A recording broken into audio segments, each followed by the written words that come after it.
Jeudi soir, j'ai eu la chance d'être invitée à une soirée autour d'Adèle Bréau pour fêter la sortie de son nouveau livre Les Influentes chez J.C. Lattès. Un événement très convivial, en tout petit comité dans un lieu superbe, une robe un soir. Au programme, cocktail, essayage de robe, si on le souhaitait, rencontre entre Adèle Bréau et Constance Arnoux. Un moment très précieux pour en savoir plus sur ce livre que j'ai adoré, notamment en ce qui concerne les personnages. Les deux personnages de Anne et de Blanche étaient là depuis le début, et le personnage de Myrtille justement était dans la première version un personnage plus âgé, et j'ai changé parce que très rapidement il m'est apparu qu'il fallait justement une personne de la jeune génération qu'on appelle les millénials, ou dont on dit souvent ils sont nés avec un téléphone dans la main. Et c'est vrai que forcément une femme qui arrive dans le milieu professionnel comme Myrtille et qui est de cette génération qui a toujours connu les iPhones et les réseaux sociaux aura un regard et une vie différente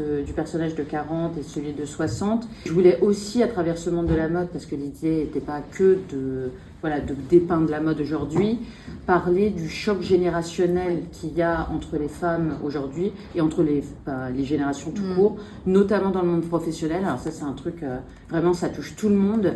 Ah, les jeunes, ils sont comme ça, ils sont sur la portable, les jeunes, ils font ci, les jeunes, ils font ça, ou les boomers, ils sont trop relous, et ils demandent qu'on soit là à 9h, alors qu'en fait, j'étais chez moi, en train de télétravailler, j'ai fait 1000 choses. Voilà, c'est un truc que je voulais aussi raconter avec le miroir grossissant de la mode. J'ai passé un très bon moment. Je remercie énormément J.C. Lattès pour cette invitation.